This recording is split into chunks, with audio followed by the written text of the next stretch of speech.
Ini digunakan untuk memproses array. Logonya ini N, ada 4 kali 4 kali 3. Bahasa numerical pattern, library dari Python untuk numerik ini ditulis dalam bahasa C yang optimize. Ya, meskipun kita menggunakan bahasa Python itu susah untuk masalah speed, tapi kita bisa menggunakan si bahasa si NumPy ini dengan kemudahan bahasa patternnya sederhana, sehingga itu kita sebut dia easy to use di sini. Satu lagi di sini, meskipun kita menggunakan dia untuk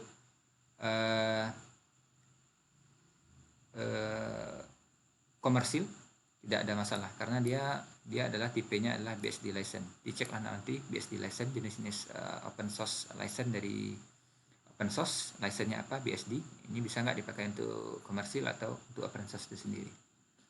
Jadi di sini dia bisa digunakan untuk n-dimensional array. Ya, kalau pernah menggunakan MATLAB pasti tahu, kita selalu berhubungan dengan MATLAB adalah vektorisasi. Kita menghindari namanya looping ketika kita berhubungan dengan array. Itu sangat di Python kita bisa menggunakan library NumPy untuk itu. Kemudian itu adalah sebagai tool standar di Python sebagai numerical computing. Source-nya di sini numpy.org. Ini dikembangkan pertama kali oleh Travis E. Olivan dalam bagian dari disertasi dia mengembangkan program ini juga tahun 2006. Ya, sebelumnya dia CEO di Anaconda. Ini umum digunakan adalah untuk scientific computing. Untuk data science nanti berinteraksi nanti dengan Pandas, machine learning terutama di scikit-learn. Tapi kalau deep learning terutama menggunakan neural network yang cukup banyak, terutama sudah paket jadi ya, kayak PyTorch yang dikeluarkan Facebook atau TensorFlow dilakukan oleh Google, itu mereka buat sendiri array mereka sendiri. Tapi kalau untuk membuat belajar menggunakan algoritma neural network atau membuat neural network atau algoritma genetik, NumPy itu cukup bisa kita gunakan untuk bagaimana neural network itu bekerja, bagaimana algoritma genetik itu bekerja. Itu bisa kita buat dengan NumPy. Finite element tentu pasti bisa di sini kita gunakan NumPy, sama dengan menggunakan MATLAB juga. Oke, bagaimana cara kita pertama kali menggunakan NumPy ini? Seperti yang tadi, dia harus kita import dulu. Umumnya orang akan menggunakan alias dia sebagai NP. Jadi cara kita dulu paling atas di setiap program itu harus kita import dulu NumPy itu sebagai SNP. Berarti ketika ini kita jalankan,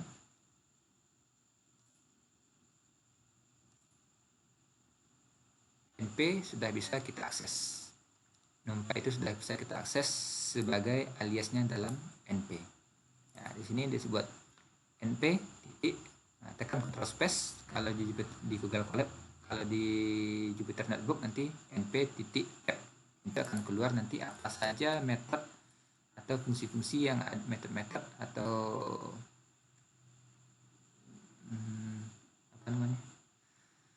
parameter yang ada di NumPy ini. Contohnya kita perlu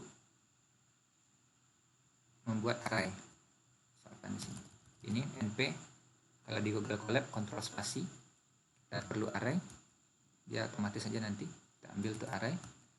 Array nanti kita buat di objek di sini. Objek di sini ada parameternya objek array like.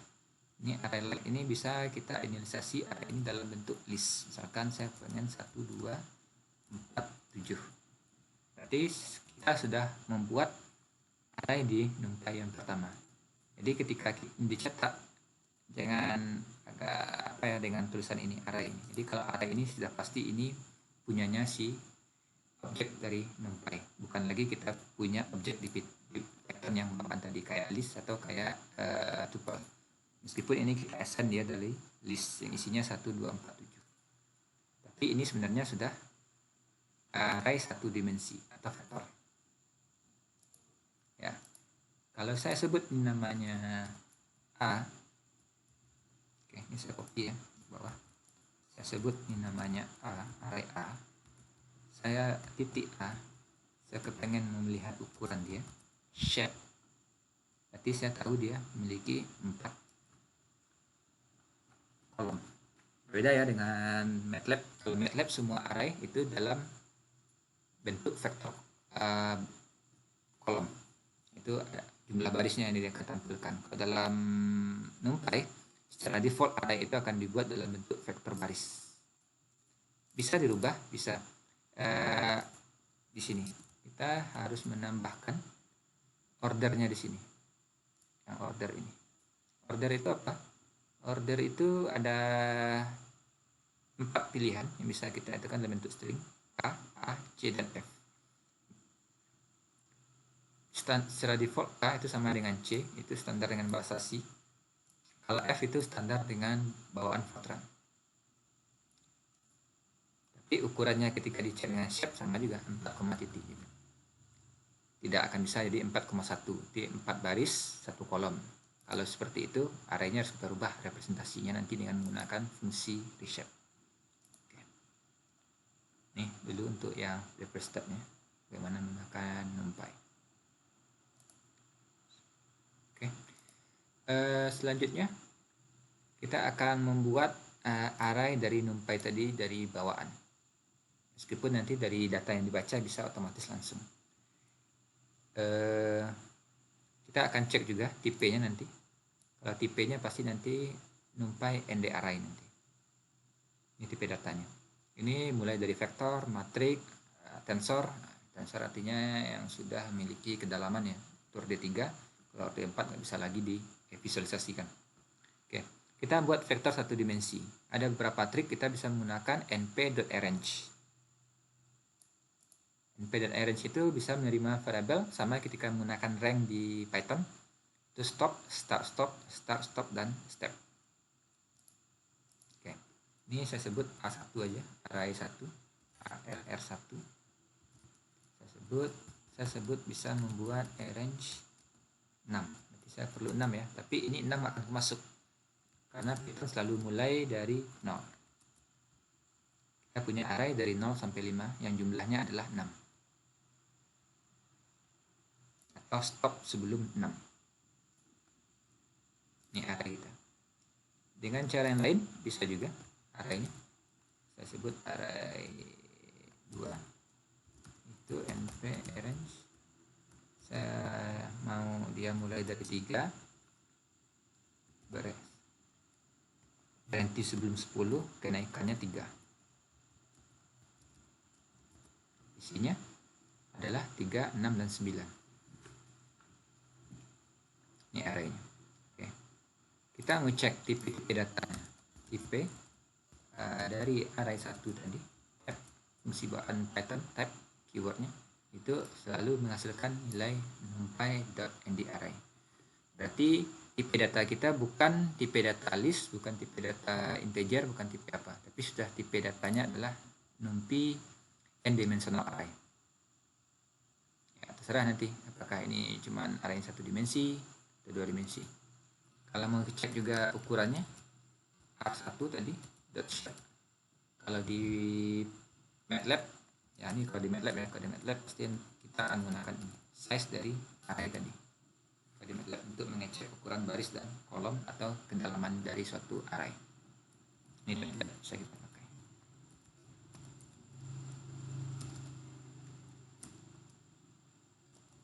Ini sama. Array.shape di NumPy sama dengan MATLAB size array. 6, berarti ada 6. Dia array.shape ini selalu dikeluarkan dalam bentuk tuple.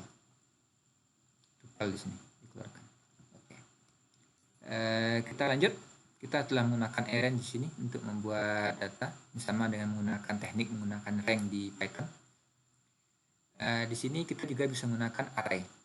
Array ini kalau kita gunakan np.array, berarti kita harus memasukkan tipe di sini adalah objek. Objek itu adalah berupa list biasanya, umumnya. Contohnya seperti ini. Array kita sudah sebut array 2 dimensi ya. Saya sebut array 2 dimensi yang pertama. Saya sebut ya, kita buat ya dengan np.array. Saya buat ya, maaf, ini array 1 dimensi. Array 1, 4,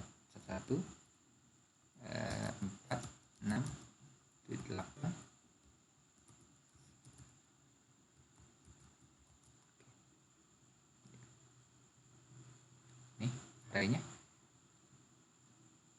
Kalau saya buat dalam 2 dimensi, kalau dalam 2 dimensi semuanya harus dalam bentuk list of list.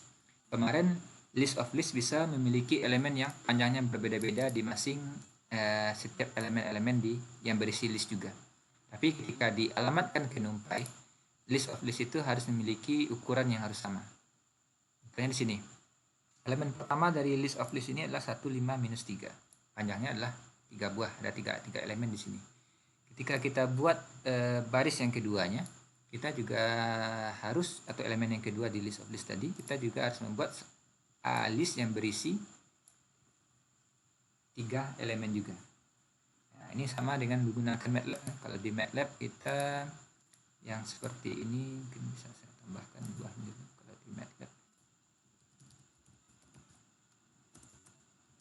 di MATLAB kita bisa membuat array kan secara sederhana seperti ini kan.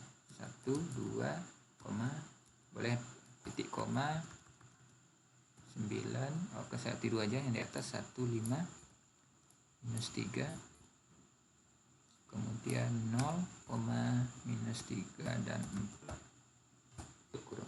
Ini kan di MATLAB kalau kita buat, kita punya array ukuran 2 baris 3 kolom.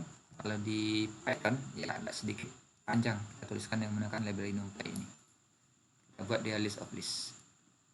Memang yang baru-baru berpindah dari MATLAB ke Python atau mau mengkhususkan nanti belajar Python, agak sedikit terganggu dengan representasi seperti ini dibandingkan kesimpulan MATLAB membuat seperti ini.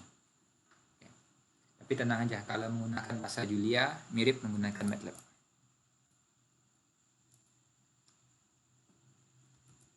Oke, ini di MATLAB ya, ini di MATLAB.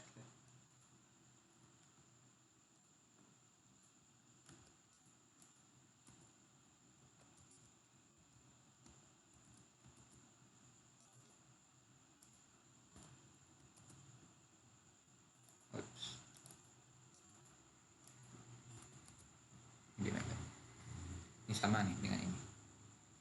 Ya, agak sedikit panjang kita representasikan. Ya, bahasa pemrograman punya kekhususan masing-masing. Saya sebut dia array 2 dimensi yang pertama.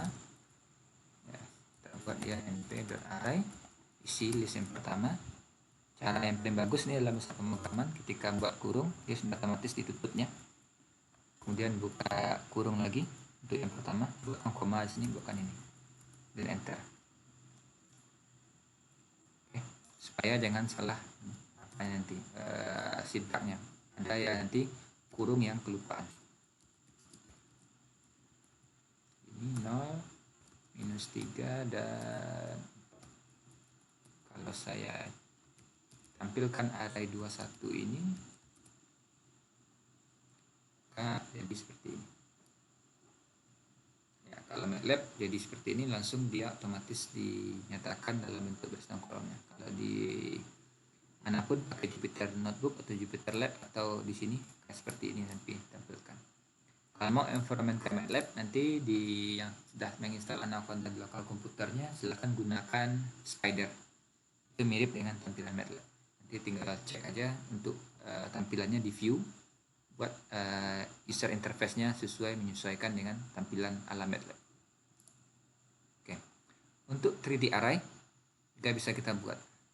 3D array itu nanti listnya ada 3 kali berulang. List of listnya ada 3 kali. List of list. Ini list terdalam yang akan di-create, dan ini list yang terluarnya. Ini.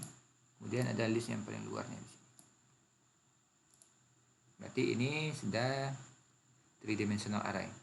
Artinya dia punya ukurannya berapa? Oke. Oh, ini ya. Ini kalau saya mau lihat cek ukurannya array 21 ini dot shape. Kita punya ukuran 2 baris 3 kolom 2,3 dalam bentuk tuple juga. Ini saya copy aja array 25 ini. Ini array 23 ya. R23. Sesuaikan dengan kenamaan kita. Ini tujuannya kalau dibuat seperti ini supaya tahu nanti urutannya. Kalau mau bagus, yang koma-koma itu tolong diginikan supaya representasinya jelas kalau membuat data secara standar. Ya minimal menyelesaikan apalah PR sebagai asisten yang tugas petakan bisa juga kan menggunakan ini. Jika menghitung nilai tertentu dari eigen atau baik eigen karakteristik atau eigen value atau eigen faktornya. Nah, ini kenapa ada yang salah? Data type tidak dimengerti. Oke. Ini sudah bagian dari ini. Oke. Ini harusnya harus ada tambah satu kali lagi. Ini artinya dia memiliki array kan 3 kali ya, ke 3 kali list harus ada 3 kali yang awalnya. Ukurannya berapa sih? Nanti kita lihat ukurannya berapa. Masih 1, 2 baris, 2 kolom dan kedalamannya 3. Ya, agak sedikit berbeda dinyatakan. Jadi 3 dimensi, kalau nggak paham konsep di sininya hati-hati. Ini adalah kedalamannya 3, ini depth-nya. Tapi kita buat dalam bentuk 2 kali 3 dulu. Kemudian kita buat lagi. Ini kita buat list 2 kali 3 dulu yang pertama. Buat lagi list 2 kali 3 yang keduanya. Ini tadi. Ini adalah list of list yang ukurannya 2 kali 3 yang pertama. Sesuai dengan yang belakang ini. Kemudian kita buat juga list ukuran 2 kali 3 yang kedua. Dan itu kita jadikan dia dalam list of list lagi. Sehingga nanti ketika kita cek shape-nya adalah jadi 2,2,3. Yang dari MATLAB termasuk bingung ketika belajar numerical pattern ini karena dia sedikit berbeda cara representasinya. Itu saja. Oke. Tapi jarang ketika seperti ini. Biasanya yang seperti ini 2223 ini adalah yang kebanyakan nanti data dari berupa image, dari berupa gambar. Kalau gambar kita punya misalkan 1024 kali 1024 foto. Kita punya channel red, green, blue, RGB, berarti kita punya 1024 kali 1024 kali 3. 3 ke belakang depth itu menyatakan channel red-nya, channel green-nya, dan channel blue-nya nanti untuk image. Oke, ini sama dengan MATLAB. Kita juga di sini adalah linspace. Ya, kalau boleh dibilang NumPy ini juga terinspirasi dari MATLAB. MATLAB sebagai pendahulu di awalnya untuk masalah array itu. Oke. Ini bisa kita gunakan juga array itu kita buat dengan menggunakan linspace dan dengan linspace ya. Nanti juga ada bisa menggunakan dengan logspace. Kalau kita mau antar spasinya itu dalam bentuk log. Contohnya di sini. Saya copy aja sini sebagai array ke-6 ya, array ke-6. Array 6. Berarti kita akan punya 0, 10, 20 sampai 100. Sama kan apanya semua. Kalau saya copy juga di atas ini, saya buat dia jadi logspace. Ini logspace. Awalnya berapa, akhirnya berapa harus kita buat. Saya sebut dia array ke-7 variabelnya. Dari 1 pangkat 0, 1 pangkat 10, 1 pangkat 20 sampai 1 pangkat 1 kali 10 pangkat 100 otomatis di create. Jadi artinya di sini adalah ini pangkat pertamanya, pangkat paling terakhirnya dari 0 sampai 100 ini kita harus membuat pemangkatan 10-nya sebanyak 11 kali. Itu pasti dari pemangkatan dari 0, pemangkatan dari 10, 20, 30, 40 sampai 100. Di sini kita juga bisa menggunakan sama dengan MATLAB, ada menggunakan ones, zeros, I, empty. Sayangnya di MATLAB kalau nggak salah saya belum pernah menemukan empty. Mungkin kalau yang baru saya nggak tahu ya. Sampai 2013 saya pakai MATLAB, saya tidak menemukan ada namanya menggunakan matrik empty atau matrik kosong atau blank artinya di sini. Zeros, ones, dan I itu ada. Ones itu isinya satu aja isinya semua. Jadi kalau np.ones 3 kita punya semua elemennya adalah 1 semua. Kalau kita punya np.zeros 3 semua elemen dari array tadi adalah 0 semua. Kalau np.random lagi dia seperti ini. Nanti kalau ragu bisa cek ya, kalau random kenapa ini 3 kali random yang terakhir dipakai bukan ini. Mungkin yang awal-awal belajar akan sedikit membingungkan karena NP ini adalah library-nya, random ini adalah modul khusus di NumPy untuk mengkonten semua terkait dengan randomness atau bilangan-bilangan random, baik itu bilangan random yang C-square, kemudian bilangan random dengan binomial, kemudian bilangan random normal, random Gaussian, dan random jenis lainnya atau Poisson. Ini berada dalam sub library di random atau modul randomnya. Yang random ini terakhir baru ini fungsi dari si modul ini yang bisa kita gunakan atau metodenya. Jadi kalau gunakan 3 randomnya, random biasa, berarti dia akan meng-create 3 baris yang ini acak semua. Sebagai contoh, saya buat di sini kalau untuk random ya, np.random. Kalau mau random integer juga boleh, isinya integer. Saya kepengen di sini bisa dibaca low, rendahnya berapa, tingginya berapa, ukurannya berapa, tipenya udah integer di sini. Saya kepengen low-nya 0, high-nya saya buat 10, ukurannya saya buat 3 saja. Saya punya 297, saya jalankan lagi 494. Ya, setiap proses running dia akan jalan terus, berubah terus. Biasanya ini di MATLAB kita akan sama, kita meng-create suatu bilangan random. Gimana caranya agar bilangan random ini stay? Misalkan kita kepengen nilainya ada 938 atau berapapun hasil keluar di sini, tetap itu kita gunakan random terus.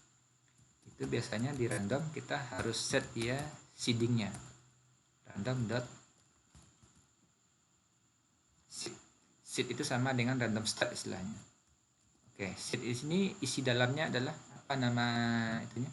Itu adalah generator dari bilangan bit tadi supaya dia bisa meng-create suatu bilangan random. Ya, itu biasanya kita gunakan seednya itu adalah bilangan bulat. Serah mau berapapun terserah. 0 juga boleh. Saya jalankan lagi yang 0 tadi, tetapkan 503. Nah, kalau ini saya rubah menjadi seednya 1, generatornya berbeda nanti meng-create bilangan. Kalau saya buat jalankan lagi 1, tetap 589 juga. Tapi berapa kali pun kita ulang agar kita kepengen dengan randomnya itu ketika kita membuat satu representasi random dari satu bilangan, misalkan dengan keterangan acak atau di vibrasi acak, kita kepengen di sini bilangannya itu kita create eksitasi functionnya adalah bilangan random, misalkan Gaussian, agar Gaussian tidak berubah selama kita hitung terus. Nah, berarti seednya harus kita start dulu. Terserah aja startnya berapa, pokoknya di bilangan bulat. Negatif apakah bisa? Kita coba. Negatif tidak bisa. Jadi seed semuanya mulai dari 0 sampai berapapun. Pokoknya bilangan bulat positif dan 0. Saya punya misalkan 12 juga boleh. 637 akan berbeda nanti masing-masing representasi. Kalau ini saya rubah menjadi ada 8 jumlahnya. 637, dia tetap sama kan yang di awalnya 637. Dia tinggal nambah 5 lagi ke belakang. Dijalankan lagi. Juga sama 637. Saya balikkan ke 0, ke 1. Dia akan jadi 589. Saya rubah jadi 3, yang awal tetap 589. Nah, itulah tujuannya kita menggunakan seed ketika meng-create bilangan random. Di MATLAB juga ada nih fungsi seed ini. Nah, jadi berhati-hati menggunakan bilangan random itu jenis generator randomnya apa dulu. Itu harus di start dulu supaya jangan berubah-ubah terus nilai ini. Mungkin yang pernah pakai Excel juga akan jadi seperti itu. Ketika kita create beberapa sel itu dengan bilangan random, ketika kita eksekusi sel lainnya nanti untuk memproses sel yang berisi bilangan random tadi, pasti akan berubah setiap saat isi di dalam sel yang kita create dengan bilangan random tadi. Oke, untuk 2 dimensi, ini yang akan agak sedikit membingungkan. Jadi kita bisa membuat random np.once itu 3 tadi. Berarti 1 isinya semua. Kalau saya kepengen np once 3 baris 3 kolom, nggak salah di sini. Coba perhatikan di fungsinya di sini. np once dia menghendaki shape di sini, ukuran. shape di dalam array yang akan kita nyatakan itu selalu dinyatakan dalam tuple. Kalau untuk lebih dari satu dimensi, misalkan 2 dimensi kan, kita perlu ukuran 2 kali 3, 2 baris 3 kolom. Kita harus nyatakan shape-nya dalam bentuk tuple. Itu kenapa yang di atas ini 3,2-nya dinyatakan dalam tuple. Kalau dalam MATLAB ini bisa langsung kan, buat ini 1 3,3 langsung tercreate 1,33. Karena MATLAB pada dasarnya itu dibuat untuk array 2 dimensi. Basisnya dulu. Ini akan error. Data type tidak dimengerti karena setelah ini, karena di fungsi tadi 3 ini sudah menyatakan argumen jenis tipe datanya. Data ini adalah tipe data. Apakah integer 8, apakah floating 64, floating 32, atau 32 dan 4 aja. Kalau integer mulai dari 4, 8, 16, 32 dan 64. Kalau mau floatingnya 128, nah, tunggu dulu. Komputer kita bisa beroperasi di 128 bit. Komputer rata 64 bit kan, berarti 64 bit paling tinggi bilangan yang bisa kita akses di PC kita. Oke. Di sini ini yang harus, kalau kita punya 3,3, berarti ini harus kita casting dalam tuple sebagai shape-nya tadi. Ini aja sih yang agak membingungkan bagi yang pertama kali, apalagi yang sudah menyenangi MATLAB.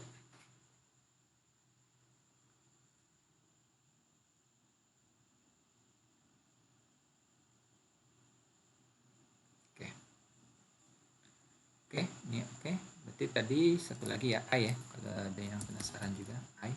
Kalau I3 gimana? I3 langsung dia agak berbeda I ini. Kita lihat I, N, M. Tab-nya baru ukuran yang keempat. N ini jumlah row atau input. Kalau M-nya non, berarti dia langsung mengeluarkan 2D array.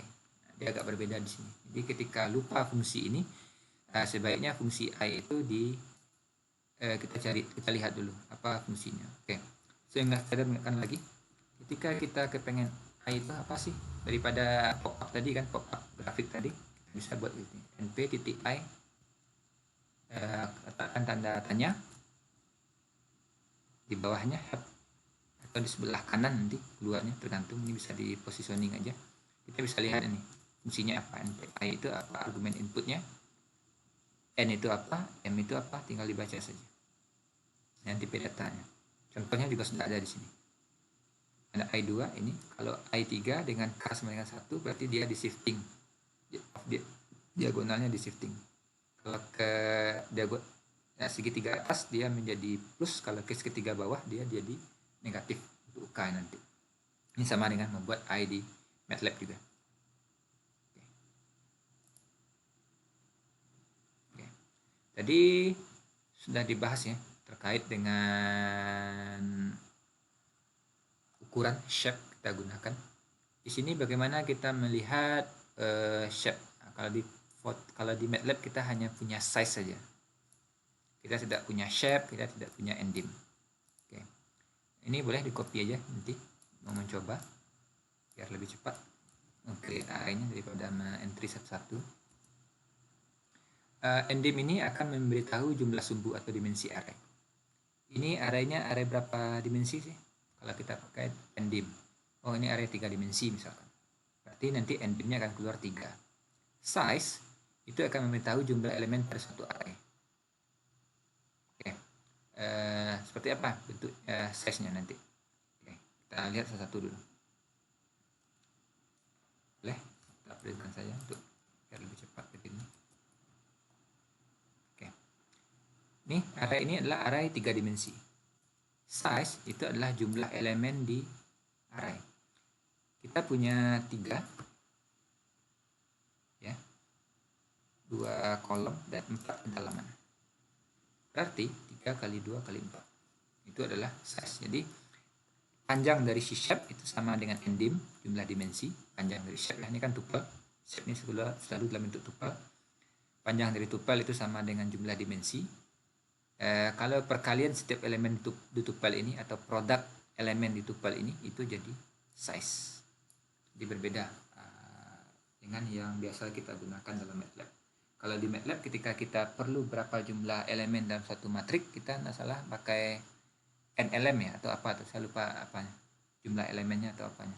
Kalau di apa itu agak berkebalikan ya. Size digunakan di MATLAB untuk mengecek ukuran shape. Kalau di berapa jumlah elemennya itu dicek nanti dengan lm atau berapa apa tuh fungsi yang di dalam MATLAB, saya lupa. Itu yang membedakan endim, size, dan shape untuk mengecek bentuk array. Oke. Ini visualisasinya. Array satu dimensi dalam arah 0 saja. Ini arah satu dimensi. Kalau array ini array 2 dimensi, 24. Kalau array 3 dimensi seperti ini. 24 ini, 2 ini sebagai baris, 4 sebagai kolomnya, 3 sebagai depth-nya. Nggak kebalik, sedikit representasinya. Kalau 4 dimensi, 2, 3, 2, 4, buat yang ini, buatkan 2 kali. Ini untuk ukurannya. Mangka sedikit membingungkan ketika representasi si NumPy ini dalam array dibandingkan representasi MATLAB ya untuk ini. Kalau MATLAB 324 ini udah pasti ini baris, ini jumlah kolom, ini patch-nya, atau kalau di pattern ini disebut dengan depth, di NumPy ini disebut dengan depth. Tapi di sini dimensi satunya di sini, dimensi ke-0 itu adalah dimensi yang paling awal, itu depth-nya. Lihat aja koordinat ini untuk mengingatkan. Ya, kalau dibalik membaca datanya tinggal dibalikkan dari menggunakan negatif. Ya, ini saya ambil dari materi di sini. Oke. Ini yang paling penting dalam array. Ini cocok banyak juga kita gunakan, terutama mengubah array di finite element ya. Kadang-kadang kita perlu merubah ukuran dari satu data ini, kita menjadikan dia dalam bentuk 2 dimensi atau merubah jadi 3 dimensi atau jadi apa.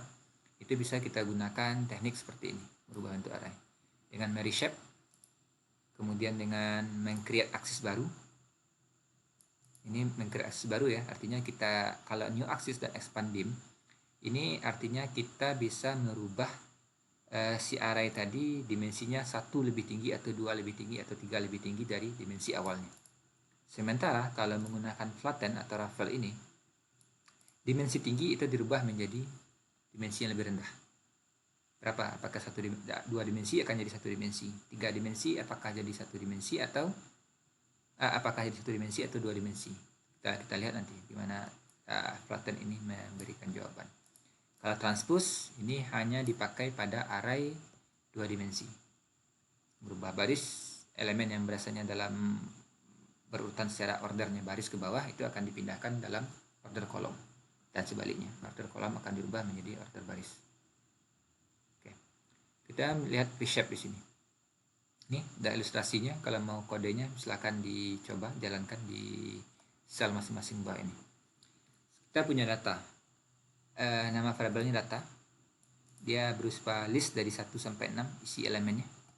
1, 2, 3, 4, 5, 6. Kita mau merubah dia menjadi, ini kan ukurannya adalah 1 dimensi kan. Oke, yang ini. Kalau saya apakan di sini datanya, saya print data.endim. Ini adalah array 1 dimensi. Kalau saya kepengen dia menjadi array 2 dimensi, artinya ini cuma representasinya dibuat vertikal ya datanya. Harusnya dia horizontal mendata kayak metrik baris. Vektor baris. Jadi kalau kita reshape dia jadi 2,3. Nah, di sini kan agak bingung lagi kan tadi. Tadi dalam bentuk ones, bentuk bentuk zeros. Ini adalah bentuk tuple, tapi reshape kok nggak bentuk tuple. Ya, pesan saya tadi, coba cek kembali setiap fungsi itu kalau ragu dengan menggunakan ini help-nya np.i. Nanti akan ada pop-up nanti di bawah atau di kanan di Google Colab masing-masing, di Google Colab masing-masingnya itu akan ada nanti docstringnya nanti seperti apa fungsi itu digunakan. Oke. Kalau saya buat di sini print data itu di reshape, nggak saya sampai print ya, cuma satu. Kita mau reshape data itu 2,3. Nih shape ya. Tapi dia bisa juga seperti ini. Itu anehnya di sini. Apakah ada bug yang tidak pernah di pull request ke NumPy? Bagaimana saya juga nggak tahu. Kalau Anda buat, tapi untuk menghindari kesalahan lebih baik seperti ini. Konsisten kita dengan yang di atas tadi ketika meng-create matrix ones dan meng-create zeros dari np.zeros np.1. Jadi di sini kita reshape 223, berarti dia akan membuat, dia ngitung dulu dalam orde barisnya ketemu 3, nanti dipotong, berarti 456 akan tarik ke bawah. Oke. Kalau kita reshape lagi dia dengan 32, berarti dia akan dipotong di 2, 3, 4, kemudian dipotong lagi 56, ditaruh di baris ketiga dia. Itu maksudnya reshape. Jadi ya mereshape ini, kalau tahu panjang arraynya tertentu, misalkan arraynya 6, jangan pernah ini dibuat 3, 3, nggak ketemu, kecuali kalau array di atas kita adalah 9. Jadi kalau array kita dinyatakan dalam orde C tadi, K atau C secara default, berarti ini adalah bentuk vektor baris. Jadi kalau mereshape-nya hati-hati, berarti dia berdasarkan ke kolom dulu. Beda dengan MATLAB. Kalau MATLAB 1, 2, 3 ke bawah dulu kan. Artinya apa yang dikerjakan di MATLAB adalah transposing dari yang dikerjakan dengan numerical Python ini. Untuk matriks ukuran 2x2 dan sampai ke atasnya lah, untuk 2 dimensi dan 3 dimensi ke atasnya. Oke, kita akan lihat selanjutnya untuk apa? Menggunakan new axis atau expand dims. Ini apa sih maksudnya untuk expand dim dan new axis ini? Di sini kita punya vektor. Ini vektornya kita sebut range 1 sampai 4. Saya pilih 1 sampai 5, berarti saya punya vektor baris yang isinya 4 elemen. Oke, saya ketikkan dulu vektornya. Array 1, 2, 3, 4. Shape kita sudah pasti tahu di sini. Saya buat aja koma sini ya. Shape. Ini arraynya, ini ukurannya. Oke. Saya kepengen dia bertambah 1 sumbu lagi. Jadi saya bisa menggunakan expand dims di sini. Apa jadinya? Oke. Saya buat dia vektor 1. Oke, artinya sini vektor kolom ya. Itu np.expand dims. Vektornya lagi tadi. Kemudian sumbunya sumbu keberapa? Ya, kita tahu awalnya inilah sumbu ke 0. Berarti ini adalah sumbu yang pertama. Boleh satu atau satu saja boleh. Tulis seperti ini juga boleh, atau nambahkan dengan aksis 1 juga boleh, biar lebih clear fungsi itu direpresentasikan. Vektornya beda kan? Dia sudah jadi vektor kolom. Ya, kalau kita ingin ngecek setnya, ini tadi kalau mau nampilkan bisa dengan menggunakan display atau print, terserah. Lebih baik dengan display, kalau display apapun yang tercetak di sini langsung. Yang terakhir saya sebut vektornya dengan shape kan. Array 1, 2, 3, 4. Di sini baru 4,1. Kalau di MATLAB semua vektor selalu dinyatakan dalam ukuran seperti ini kan.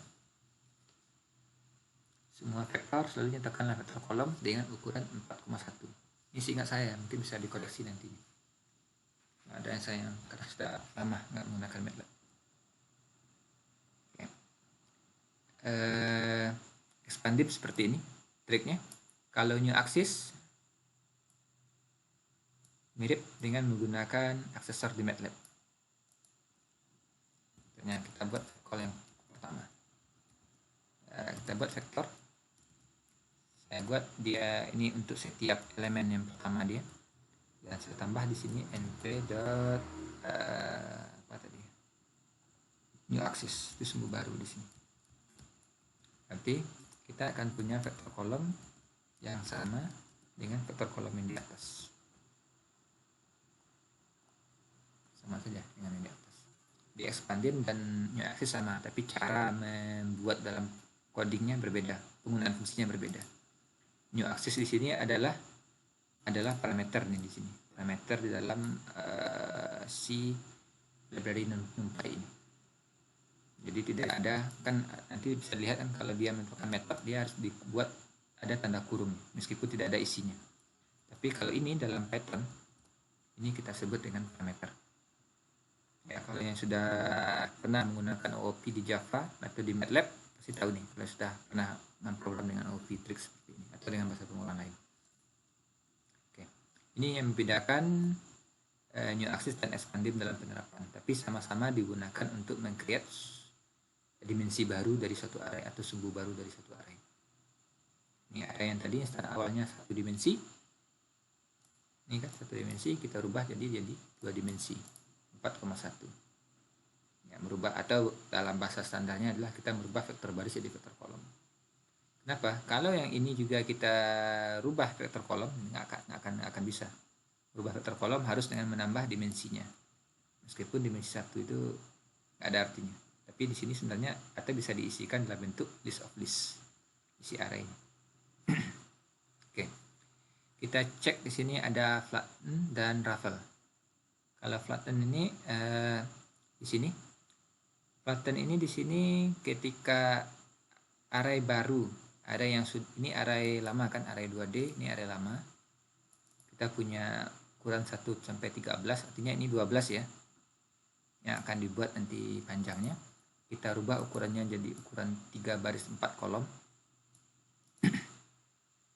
Kemudian kita flatten lagi dia, kita pipihkan. Kita flatkan lagi dia akan balik jadi array 1 dimensi yang panjangnya adalah 12, yang isinya 12 elemen. Kalau di elemen ketiga, berarti di kolom keempat ya, elemen ketiga ini, saya rubah nilainya jadi 0. Yang nilai 4 nantinya, itu akan menjadi 0. Tetapi array 2D ini tidak, pas array 2D ini akan berbeda dengan array yang setelah di flatten sini. Oke. Bisa kita cek, tinggal copy aja di sini. Ini array awal kita. 1 2 3 4. Ya kan? Kalau saya flatten dia, ini dulu. Saya pipihkan dia ini. Dia akan balik ke ini awal. Jika saya rubah elemen ketiga dia, itu adalah ini, angka 4 ini, 2DR ya.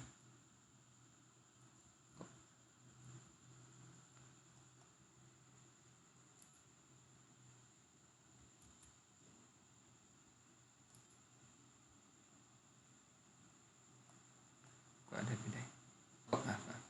Ini flatten. Ini flatten tadi berubah kan ininya. Tapi kalau mau saya cek lagi array 2D ini, dia tidak akan berubah. Jadi dalam Python itu ada sedikit tricky dalam menggunakan fungsi yang di-passing seperti ini. Kadang-kadang array ini mau array ini akan digunakan ke fungsi yang lain. Kalau di MATLAB langsung kita assign kan dengan tanda sama dengan. Kalau di Python itu kadang-kadang kita harus membutuhkan dot copy. Kalau kita mau mengcopy array itu ke bentuk fungsi, ke variabel yang lainnya. Kita tidak bisa menggunakan assign dulu, karena kalau assign itu ketika yang si variabel yang ini dirubah, ini akan ikutan juga yang di awal tadi berubah. Kalau kita butuh lagi yang awal ini, itu pasti banyak nanti dalam programming finite element itu kebanyakan pasti kita temui hal seperti itu. Ini ya, array 2D tidak berubah. Kalau kita buat dia raffle, ini pattern, ini raffle, saya print raffle-nya, array-nya sama juga yang kita dapatkan dengan ini. Tetapi ketika sama dengan ini tadi, yang si array yang sudah kita raffle ini saya rubah elemen ketiganya. Di sini array-nya berubah. Di array awal tadi yang kita punya yang di atas, yang ini bentuknya array 2D kita yang di atas, pasti yang berisi angka 4 di sininya akan berubah jadi 0 juga. Hati-hati menggunakan raffle. Itu saja, raffle itu ketika dipakai kalau mau merubah elemen di sana. Jadi kalau ingin save, gunakanlah flatten dalam memipihkan suatu array. Ini juga berguna biasanya ketika kita define elemen, kita punya yang seperti ini. Oh, saya mau indeksnya berurut lah nanti. Ini misalkan di trace lah, misalkan ini koordinat di nodal KI-nya dalam arah X, dalam arah Y, koordinat dalam nodal KJ dalam arah X, dalam arah Y. Untuk elemen berikutnya, trace berikutnya, trace 2D ya. Ini elemen ini nodal koordinat di elemen nodal koordinat KI di elemen kedua, yang ke X-nya, yang ke Y-nya, ini di nodal J-nya untuk X dan Y. Itu koordinat sumbu-sumbunya, degree of freedom dia. Oke. Ini berhati-hati ketika mau mengurutkan dia lagi, semua bentuk seperti ini, mengurutkan. Ya, kalau dalam finite element menggunakan MATLAB atau menggunakan NumPy nanti lebih baik menggunakan vektor seperti ini, karena ini jauh lebih efisien bandingkan menggunakan loop. MATLAB menggunakan loop juga termasuk agak lambat. Oke. Dan yang terakhir dalam merubah bentuk array itu ada namanya dengan teknik transposing, itu merubah bentuk data. Tadi kita punya seperti ini 1 2 3 4. Jadi yang baris ini akan jadi, yang kolom ini akan jadi baris, 2 4 6 akan jadi baris setelahnya. Jadi akan berubah pola urutannya. Oke.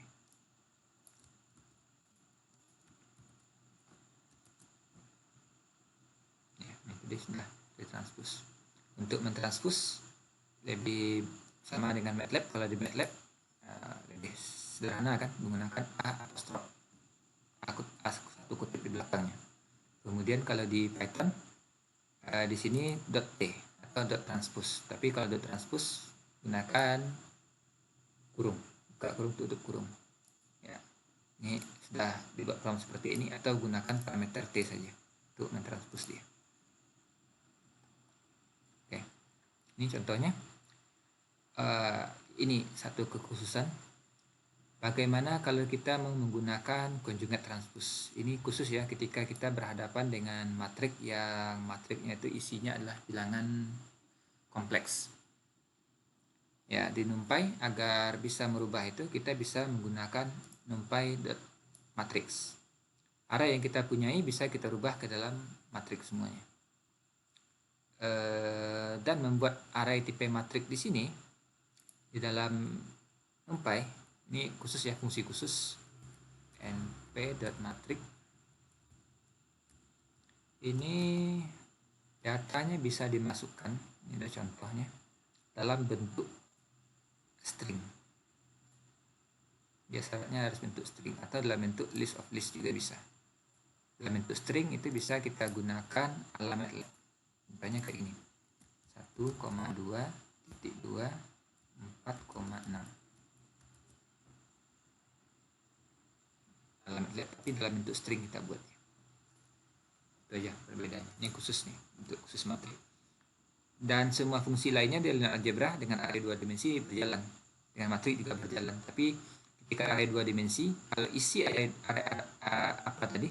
Elemen-elemen di array tadi dalam bentuk bilangan kompleks, kita mau melakukan transpose, itu akan berbeda. Karena dalam bilangan kompleks kan ada dua jenis transpose itu. Pertama, dia bisa mentranspose elemen saja yang berubah, atau mentranspose si bilangan kompleks tadi bisa berubah menjadi konjugat kompleksnya. Yaitu istilahnya transpose biasa dan Hermitian transpose. Ini khusus kita buat kalau isi elemennya adalah bilangan kompleks. Jadi kalau bilangan kompleks, kalau mau mencari Hermitian transpose-nya atau apanya tidak bisa kita lakukan di dalam bentuk array biasa. Oke. Ini kalau mau cek ya, yang atas ini saya sebut dia matriks M. Kita cek Tipe datanya berbeda, bukan lagi tipe data NumPy ND array. Type-nya adalah NumPy matrix. Ini khusus. Oke. Di sini kalau yang ini saya buat dulu dalam bentuk array kompleks. RCPLX.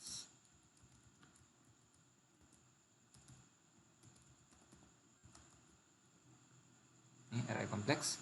Oke. Kalau saya array kompleks ini kita transpose,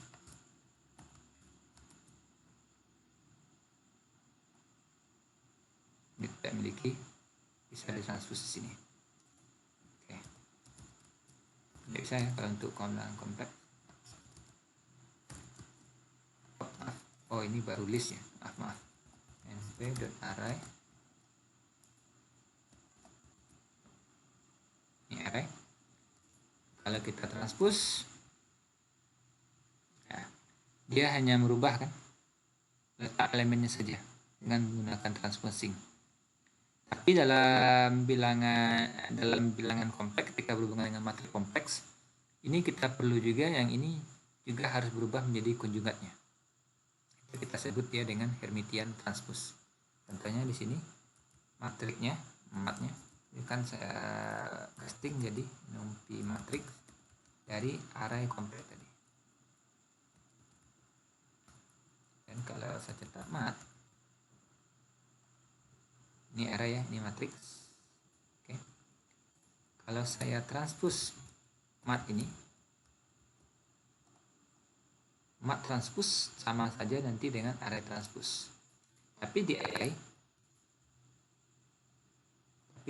ini, kalau saya cari Hermitian transpose ini tidak ada, karena itu hanya khusus di NumPy dibangun untuk yang bertipe NumPy.matrix. Di sini tidak akan ada cari pun tidak ada. Atau saya mau cari pun di sini sampai ke bawah ya.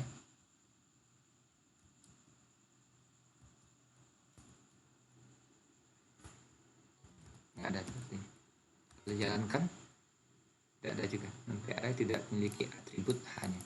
Yang ini punya atribut transpose-nya. Sedangkan kalau untuk ini tidak punya atribut untuk Hermitian transpose-nya. Kalau matrix itu punya.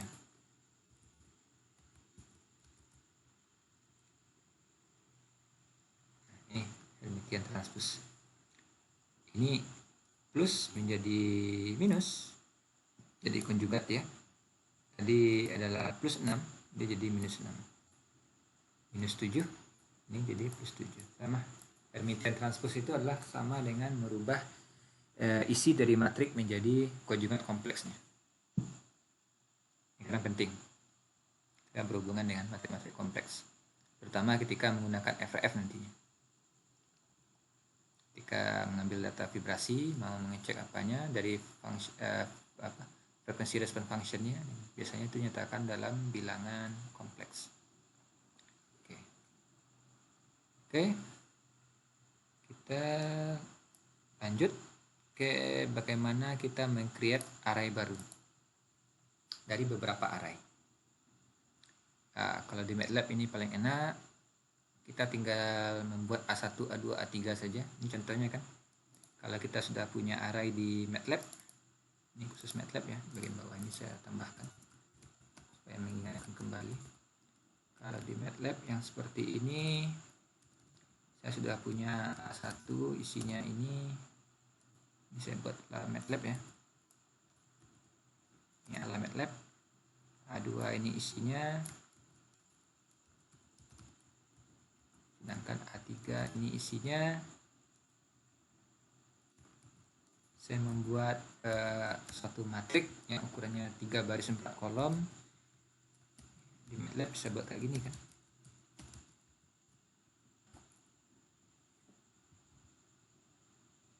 Jadilah dia isinya nanti 035914 minus 80 minus 35 minus 26. Kalau di Python tidak bisa seperti itu. Di MATLAB ini bentuknya. Nah, kalau kita kepengen dia jadi target kita kan matriknya sebentar ya.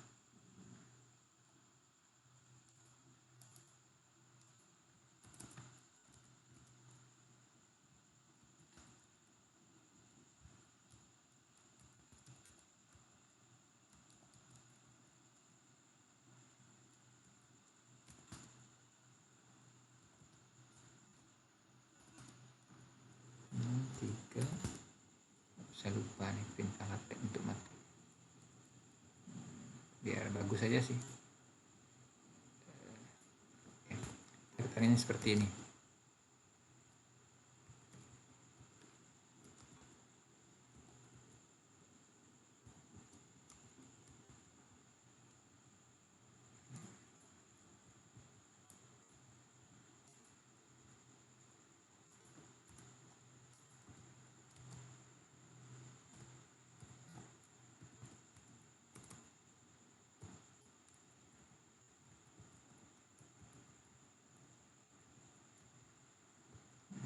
-3, 5, kemudian -2, 6.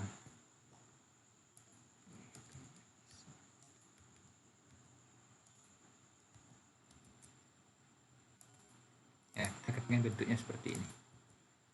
Kalau di MATLAB seperti ini aja kan, langsung kita buat agar ini jadi matriks ukuran seperti ini.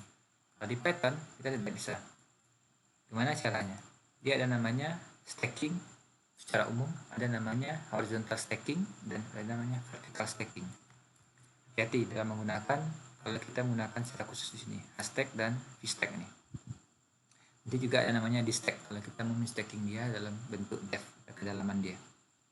Oke, kita buat dulu arraynya, array 1, array 2, array 3. Ya sudah pasti dalam bentuk array satu dimensi dalam bentuk vektor baris. Kalau saya mau membuat kayak matriks A ini dalam MATLAB seperti ini, output targetnya, berarti saya bisa membuat A1 ya, satu dulu. Kita menggunakan split dulu, itu np.stack. Itu artinya stack ini artinya ditumpuk. Stack itu adalah arrays di sini. Arrays itu isinya adalah sequence of array length. Artinya saya membuat sekuennya dalam bentuk tuple. Itu tuple A1, A kecil 1 tadi vektornya, A2, dan tuple A kecil 3. Oke. Ini kalau saya cetak dengan stack saja, itu sudah dapat.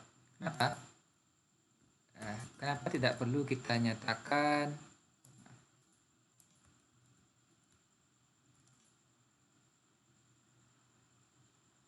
aksisnya? Karena secara default aksis 0 sudah dibuat di sini. Tanda 0 ini sudah default nih. Jadi aksisnya secara otomatis dia akan menyediakan ini 2 dimensi. Oke, kalau saya ganti aksisnya jadi 1,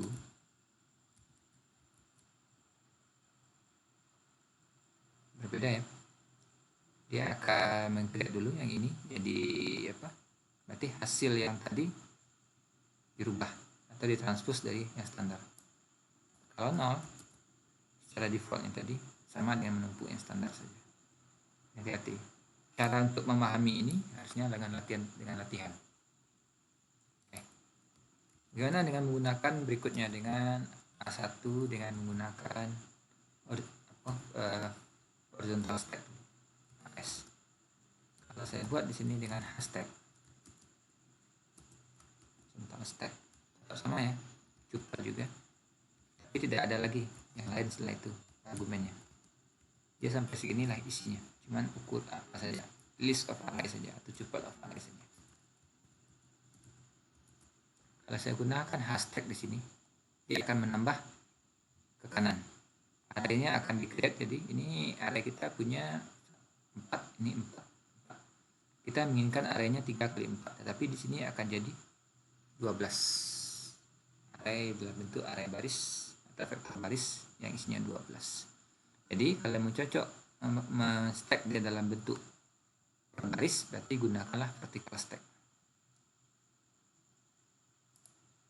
Jadi A1 PS baru itu akan benar. Stack dari tuple A1, A2, dan A3. Kalau saya tampilkan lagi, A1 PS baru benar, itu sama menggunakan stack standar aja. Nah, kalau stack standar secara default dia adalah 0. Tapi kalau mau mentranspose-nya langsung, kita bisa baru ganti aksisnya itu. Nih langsung ditranspuskan untuk kita. Ya, ada aja kan trik-trik yang bisa dipakai di numerical pattern ini. Oke. Tapi yang dari MATLAB cepatlah, kita sudah mahir menggunakan array manipulasi atau memanipulasi array di MATLAB, pasti senang hal seperti ini. Oke. Ini cara merubah atau membuat array baru dari MATLAB. Ada juga namanya kita menggunakan splitting. Splitting itu adalah membagi di sini, memisah-misahkan. Ini sama. Contohnya di sini. Anggaplah kita punya array 3 dimensi dengan shape 128 183. Ini array foto ya. Kita punya foto dengan channel read-nya 128x128, channel grid-nya 128x128, channel grid-nya juga 128x128, dan juga begitu dengan channel blue-nya.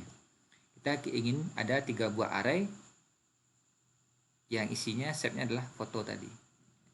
Setiap array yang pertama 2 dimensinya adalah array dari channel red-nya, array yang kedua adalah channel dari grid-nya, sedangkan array yang ketiga adalah channel dari blue-nya untuk RGB ya.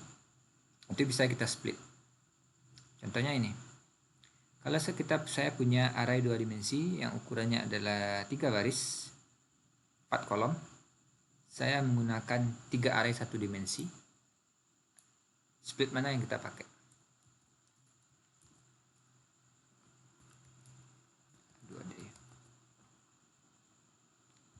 Split mana yang kita pakai? Kalau split standar aja yang kita pakai.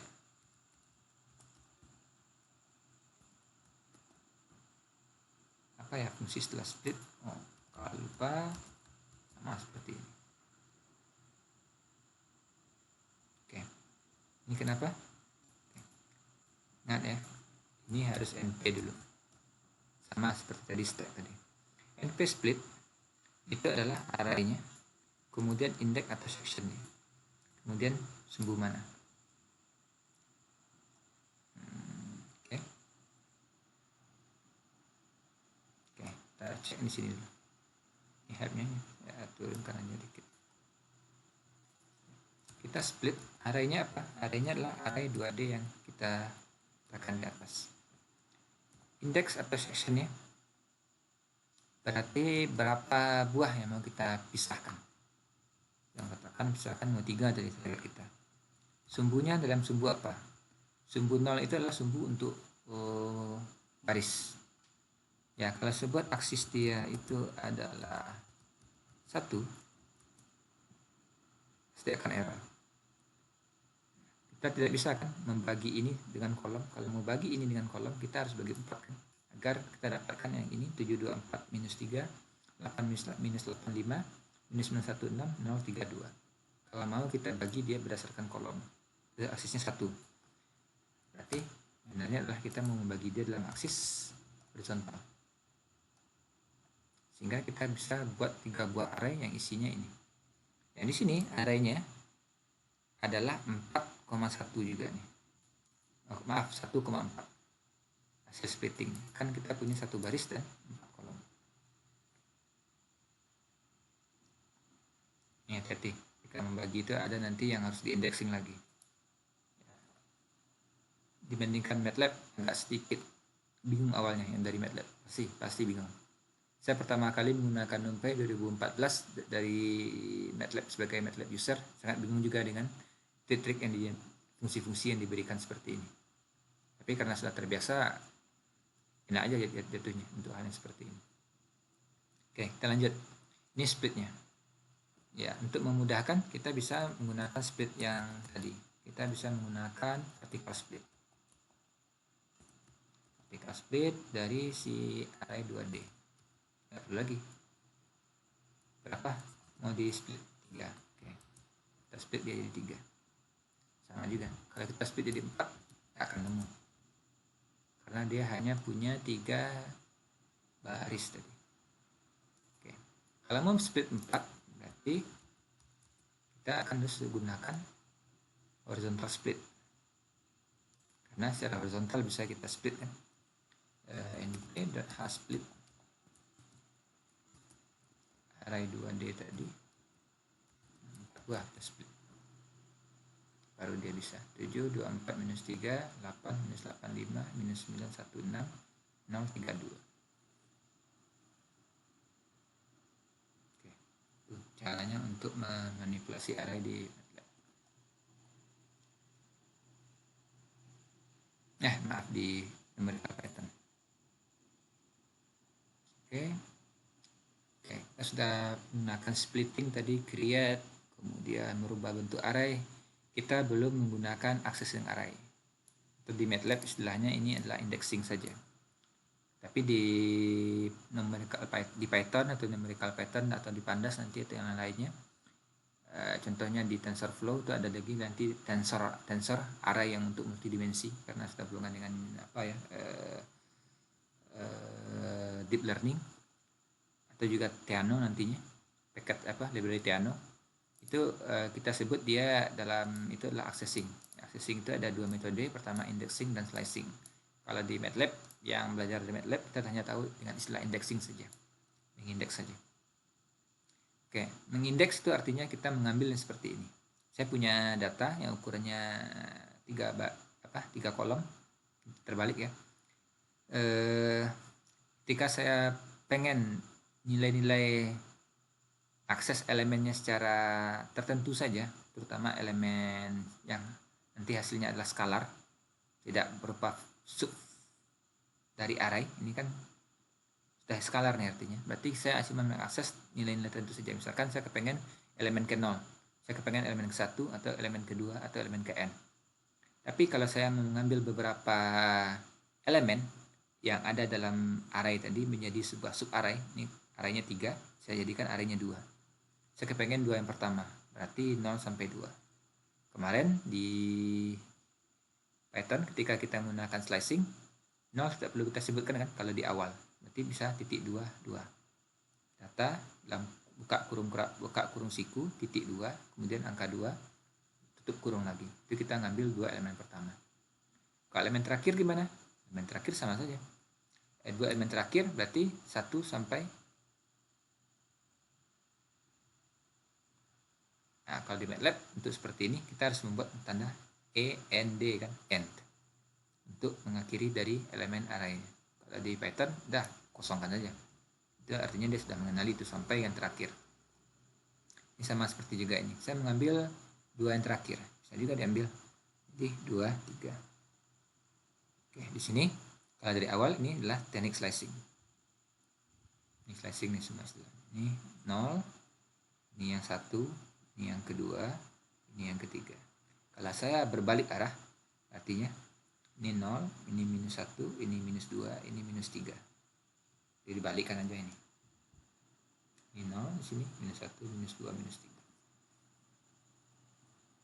Ya, itu kenapa kemarin waktu terkait dengan saya lebih mengutamakan tipe data array, indexing, dan slicing, tujuannya karena di NumPy itu yang paling banyak kita gunakan. Dan yang seperti ini, yang dari MATLAB pasti agak sedikit bingung. Kadang-kadang ketika berhubungan dengan mengambil data ini, dari data ini, saya menginginkan dari 0 sampai 2. 2-nya tidak termasuk ya, yang terakhir ini tidak akan dihitung. Jadi selalu dalam pikirannya ketika saya mengambil dari matrik misalnya array panjangnya array satu dimensi ya, yang panjangnya 20, yang isinya 20 elemen, berarti saya kepengen 10 yang pertama, berarti dari 0 sampai 9, berarti artinya titik 2, 10. Pasti yang diambil dari nanti jadi 0 sampai 9. Coba logikanya ditambahkan ke sana dalam pemikirannya supaya bisa jadi alam bawah sadar ketika menggunakan yang indexing, slicing yang seperti ini di Python. Oke, ini silakan coba nanti, karena kalau nggak pernah dilatih nggak akan bisa menggunakan indexing dan slicing itu dengan baik. Pasti nanti akan keikut datanya yang sesuai. Apalagi kalau sudah memprogram banyak kayak finite element, nah pasti nanti ada data yang salah nanti ketika digunakan untuk komputasi. Ada yang kurang 1 baris lah, ada yang kurang sekian baris lah artinya nanti. Kalau multidimensi gimana? Oke. Multidimensi sama dengan MATLAB. Oke, ini saya buat ya. Saya arraynya 1 sampai 10, artinya 1 sampai 9. Kenapa saya bisa reset jadi 3,3? Isinya arrange tidak pakai ini array kita ini salah ketik ya saya. Arrange itu sama dengan rank stop tidak dihitung, artinya stop kurang 1 nanti akan di create, artinya 1 2 3 4 5 7 8 9, sehingga saya bisa meresetnya 3,3. Ya, paksa lah dalam MATLAB ini di dalam NumPy atau Python Anda dipaksa ngitung dalam kepala juga secara tidak sadar. Kalau di MATLAB 1 sampai 10 pasti kan keluar 1 sampai 10. Kalau mau 1 sampai 9 ya kayak 9 kan. Dan baru dibuat ukurannya atau di reshaping. Nah, kali ini harus mikir dulu untuk membuat seperti ini kalau yang baru-baru awal ya. Oke. Kita mau mengakses misalkan indeks data 2D ini. Kemarin kalau dalam list kita aksesnya seperti ini kan, kalau list of list 2 kali kita aksesnya, ambil list apanya dulu terluarnya, baru ambil list yang terdalamnya. Di NumPy kita sama menggunakan dengan cara MATLAB. Ini untuk baris, ini untuk kolom. Oke. Baris saya pengen di baris ke 0, kolom ke 2, berarti saya mengambil angka 3 elemen yang nilainya 3 ini ya, ini 0 ya, baris ke 0 ya, ini baris ke 1, ini baris ke 2, yang ini kolom ke 0, kolom ke 1, kolom ke 2. Nah kita mulai dari 0.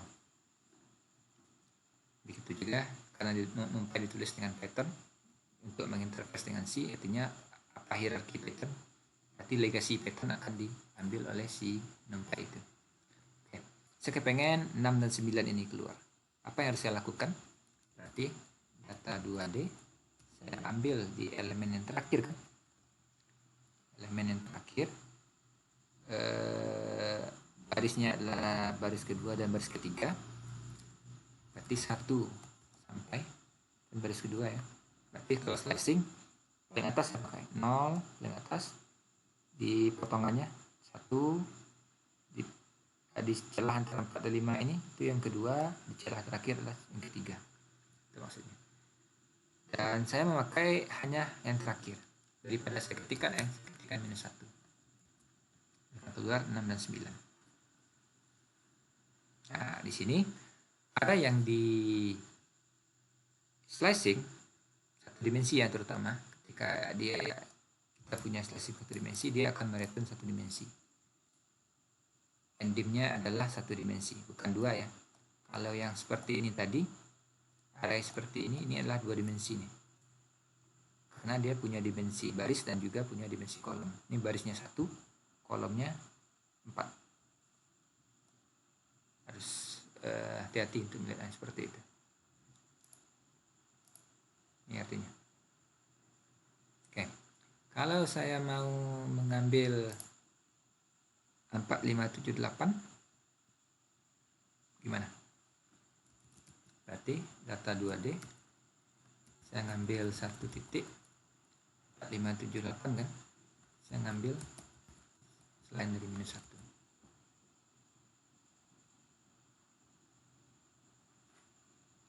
Nah, silahkan dimainkan konsep-konsep seperti ini karena ini agak sedikit berbeda dengan cara MATLAB.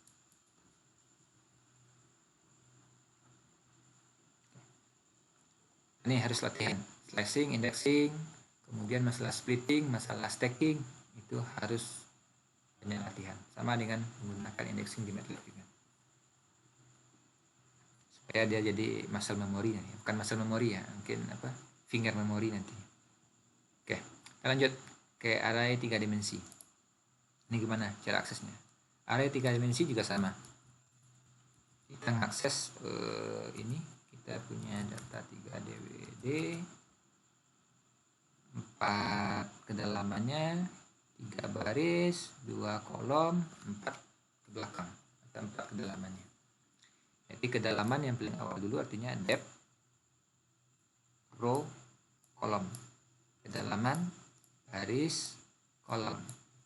Ini berbeda dengan MATLAB ya. Kalau MATLAB baris, kolom, kedalaman kalau nggak salah. Padahal nanti silahkan dikoreksi saja yang dari MATLAB. Oke. Data 3D saya kepengen 7, 9, 11. Nah, artinya kita akan buat dua buah, ini untuk baris, ini untuk kedalaman, ini untuk baris, ini untuk kolom. Untuk kedalaman berarti saya akan menggunakan kedalaman yang ke 0, ini kedalaman yang ke 1, ini kedalaman yang kedua, 2 kali 2 ini kedalaman yang ketiga. Saya ambil kedalaman yang pertama untuk ngambil yang ini semua. Kemudian saya pengen 7, 9, 11, berarti semuanya sama lagi dengan MATLAB. Titik 2 saja kalau mau ngambil semuanya lagi. Persis dengan MATLAB. Saya kepengen yang di kolom pertamanya. Nanti ini jadinya. 7, 9, 11. Lagi-lagi dia berubah menjadi array satu dimensi. Karena kita menginginkan dimensi kan. Cuma representasinya nggak enak. Di MATLAB ini tetap dipertahankan jadi vektor baris. Saya agak sedikit membedakan agar terbiasa sering latihan. Oke. Saya kepengen ngambil ini 13, 17, 18, 13, 14, 17, 18. Gimana caranya? Ya, kalau kita pengen ngambil 13, 14, 18, yang si ini adalah di kedalaman ke 2, 0, 1, 2. Oke. Data 3D. Saya ambil di kedalaman kedua. Saya pengen 13, 14, baris ke 0 dan baris ke 2. Kalau baris ke 0 dan ke 2, ini.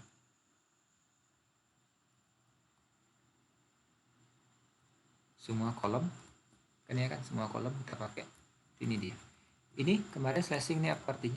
Ini yang pertama menyatakan awal, ini menyatakan akhir, ini menyatakan step. Yang terakhir ini menyatakan step. Jadi kalau ingin menyatakan step dibuat seperti ini. Nah, lebih pendek. Ini kan stepnya 22 diambil misalkan. Ini karena matriknya nggak panjang aja. Tapi kalau barisnya ada 5, saya pengen 0, 2, 4, berarti akan ketemu nih seperti ini 0, 2, 4. Oke, kalau ragu saya bawakan dulu ke list ya. Ini contohnya, contoh list ya. Ini underscore aja. Ini saya buat list isinya 0, 1, 2, 3, 4. Oke.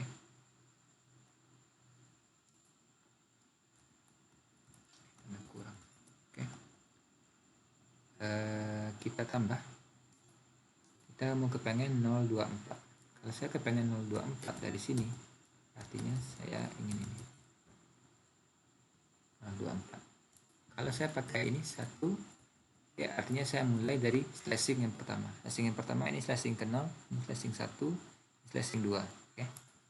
Ini akan keluar 1 dan 3 saja.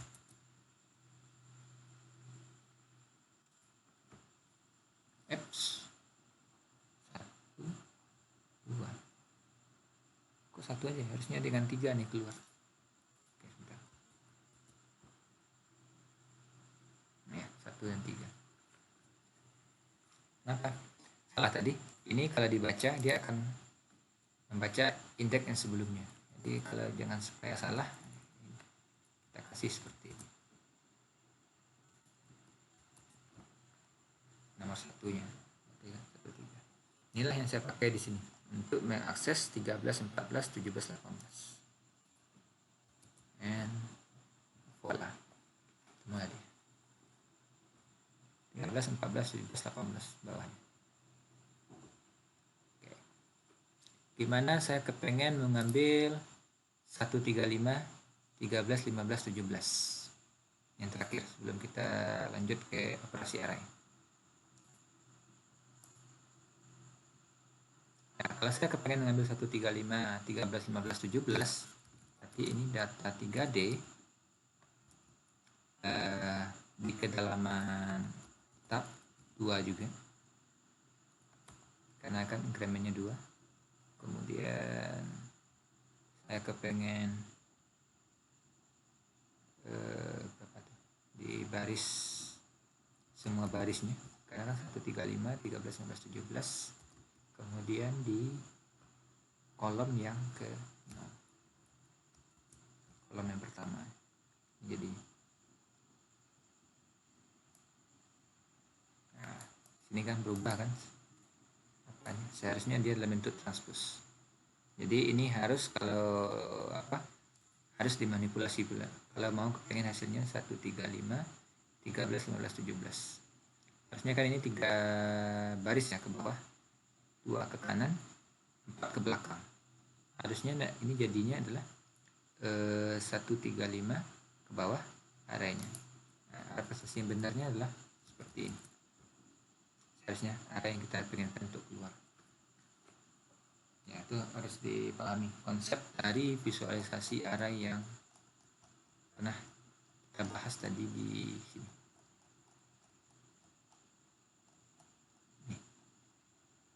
Ini wajib dipahami untuk array ini. Tapi jarang lah array multidimensi, jarang, kecuali kalau kita menggunakan tensor nantinya, terutama di neural network untuk pengolahan gambar atau pengolahan video, itu sudah menggunakan tensor itu semua. Oke, operasi array sama saja. Kita akan gunakan dua ini, bisa jumlah dengan mudah. Ya, ini tadi data ini kita pakai ya, silahkan nanti dipraktekkan di bawahnya ini. Ini jumlahnya 1, 2, 1, 1. Ini akan dijumlahkan setiap elemennya, sama dengan penjumlahan array di MATLAB. Atau penambahan 2 vektor. Jadi setiap elemen di vektor itu akan dijumlah. Oke, ini kalau seandainya array tidak sama ukurannya. Ini disebut dengan istilah broadcasting. Broadcasting itu saya punya data ukurannya 3 baris 2 kolom. Saya cuma punya matrix vektor-vektor yang isinya hanya 1 baris. Nih, 1. Tapi sejumlah baris data kolom data juga. Ini artinya secara tidak langsung ini akan meng-create secara otomatis nanti di sini dan di sini. Kalau MATLAB seperti ini tidak akan bisa berjalan. Tapi kalau di NumPy ini bisa berjalan. Yang singkat saya di MATLAB nggak bisa berjalan seperti ini. Tapi kalau dibuat seperti ini di MATLAB pasti bisa berjalan. Di NumPy ketika ini dikasih, dia akan meng-create baris tambahan yang nilainya sama dengan baris yang di atasnya. Jadi ketika ini dibuat satu, ini akan jadi 1, 2, 3, 4, 5, 6. Oke. Atau sebaliknya, kalau saya punya one column yang isinya 1, 1, dan 1 di bawah, otomatis nanti di kanannya akan ditambah 1, 1 juga. Itu broadcasting. Jadi matriks ditambah dengan array 2 dimensi ditambah dengan array 1 dimensi itu bisa. Asal syaratnya kemana dijumlahkan itu akan dilihat nanti. Kalau dia nanti jumlah kolomnya yang sama, berarti dia akan si vektor tadi akan menambahkan jumlah baris sebanyak jumlah baris matriksnya atau jumlah baris si array 2 dimensi. Kalau seandainya array 2 dimensi tadi ditambahkan nanti dengan array 1 dimensi yang jumlah baris 1 dimensi itu sama dengan jumlah baris yang 2 dimensi, maka akan ditambahkan akan secara otomatis di-create nanti di kolom berikutnya, sehingga dia memenuhi ukuran array 2 dimensi tadi. Ini istilahnya dalam NumPy ini disebut dengan broadcasting. Ya. Kalau pengurangan sama dengan broadcasting. Pengalian juga sama. Pengalian berbeda. Kalau pengalian di sini kali biasa yang kita pakai asterik, kalau di MATLAB ini sudah disebut dengan perkalian matrik kan, atau perkalian vektor.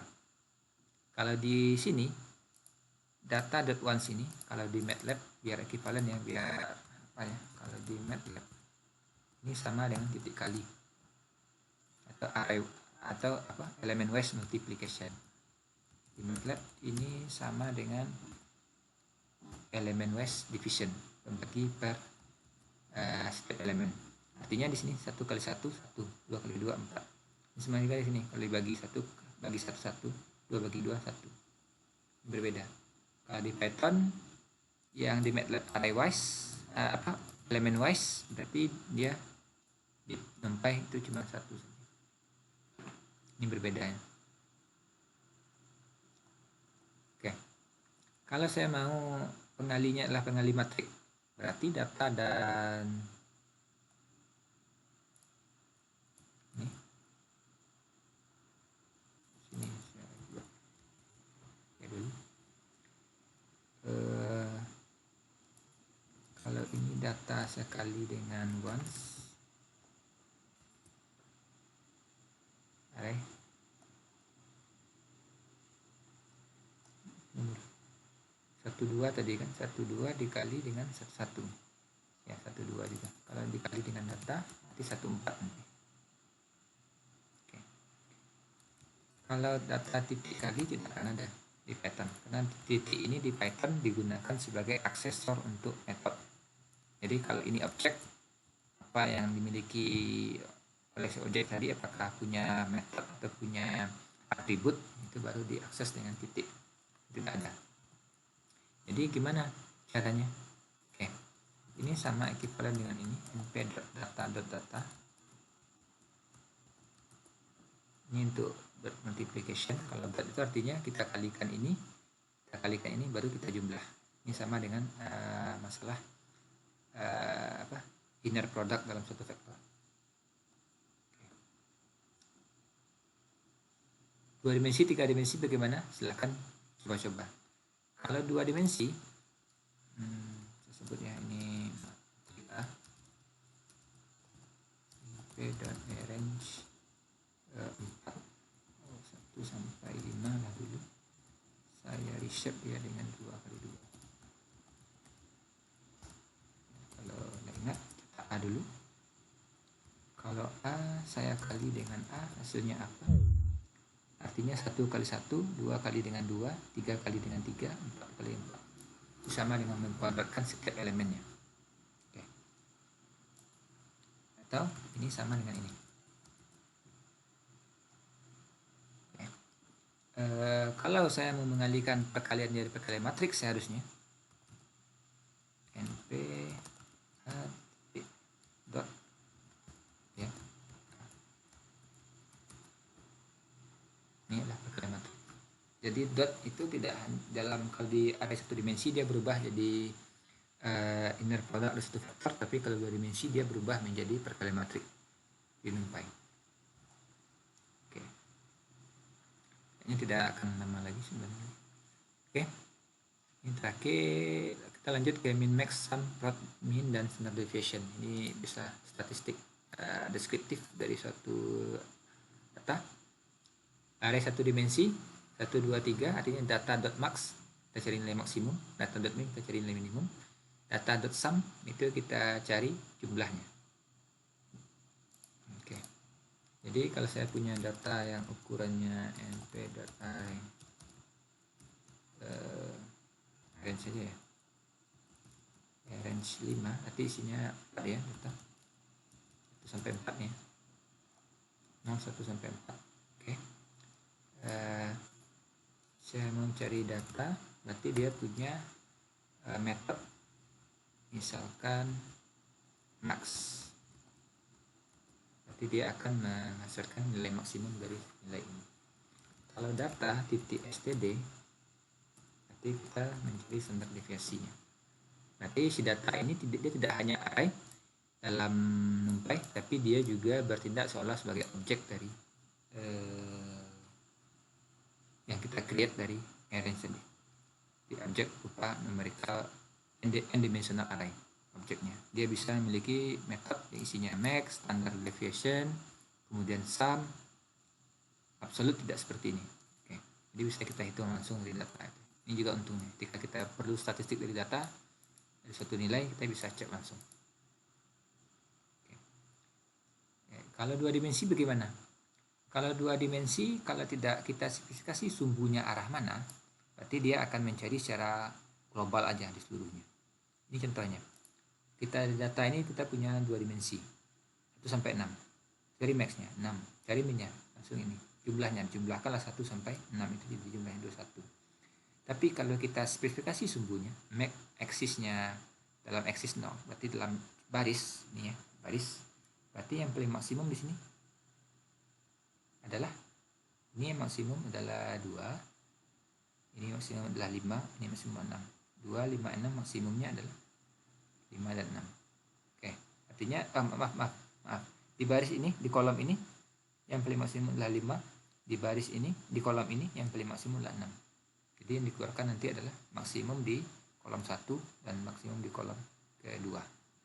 Atau ini kolom ke-0, kolom ke-1. Kalau kita buat eksisnya dalam arah 1 atau arah horizontal, berarti 1 dan 2, 2 maksimum, 5 dan 3, 5 maksimum, 4 dan 6, 6 maksimum. Berarti 2, 5, 6 itulah hasilnya. Oke, silahkan dicoba nanti. Oke, linear algebra di NumPy, dia linear algebra seperti ini, np.linout. Oke, kita punya suatu array yang seperti ini. Saya kepengen mencari nilai eigen dia. Eigen dia berarti np.linout dot x. Nah, di sini ada berbeda ya, tolong bisa dipelajari aja nanti. Mau pengen eigen h, eigen fals atau eigen fals h-nya. Itu untuk kompleks juga. Eigen dari array. Kalau kita keluarkan np.linout eigen array ini, kita akan punya ketemu 2 seperti ini, ada 2 tuple. Nah, itu kenapa saya address dia langsung w, v. Ingat lagi kemarin bagaimana kita men-splitting function atau men-splitting tuple dengan menggunakan trik seperti ini. Oke, kita cek dulu np.linout.x. Tanya ini, coba lihat apa yang dikeluarkan ini ketika ini fungsi ini kita implementasikan. Dia akan akan mengembalikan atau akan menghasilkan output berupa w, itu berupa array, itu adalah eigenvalues dia. V, m, array itu adalah normalized eigenvector dia, eigenvector yang sudah dinormalisasi dalam unit satuannya lah intinya. Oke, itu ada 2. Itu kenapa tadi ini saya langsung jawab dia langsung dengan w, v, v sebagai eigenvalue-nya, v sebagai eigenvector dia. Oke. Kita lihat dulu w-nya apa saja. W-nya ini nilai eigennya 3 dan 1. Ini kalau di vibrasi ketika mencari getaran bebas 2 DOF nih, 3 pegas dan 2 massa. Seperti ini pasti akan ketemu nanti eigenvalue-nya omega kuadrat dia sama dengan 1 sama dengan 3. Kemudian eigenvector dia adalah akar 2, setengah akar 2, setengah akar 2, minus setengah akar 2, setengah akar 2. Jadi nanti vibrasinya akan saling bergerak searah dan bergerak berlawanan arah dalam bentuk modus getar dia. Oke. Banyak lagi yang lain, silakan di Linout ini apa saja di np.linout ini yang lainnya sana. Linout titik banyak, ada least square untuk mencari kuadrat terkecil. Ini misalnya penyelesaian mencari matrik power, mencari norm, mencari pseudo inverse satu matrik yang ukuran matriknya atau array 2 dimensinya tidak sama ukuran baris dan kolomnya, misalkan 4 kali 5, 5 kali 4, bukan 4 kali 4 ya. Dan bisa mencari singular singular value decomposition, tensor inverse. Kalau soft ini untuk penyelesaian persamaan linear dengan banyak berubah, ini banyak terpakai juga kan ketika menggunakan static definite element, ketika penyelesaian mencari displacement dari ketika diketahui matrik kekakuan dan arah tempat posisi gaya atau sebaliknya. Dan tensor inverse dan tensor soft ini ketika sudah berhubungan dengan orde lebih dari dimensinya lebih dari 2 dimensi, ini bisa kita gunakan. Oke, itu saja. Cholesky sudah ada, determinan sudah ada. Ini aja defaultnya. Kalau mau lebih banyak untuk masalah linear algebra bisa nanti di SciPy. Dia di extend fungsi-fungsi lainnya selain dari fungsi standar ini.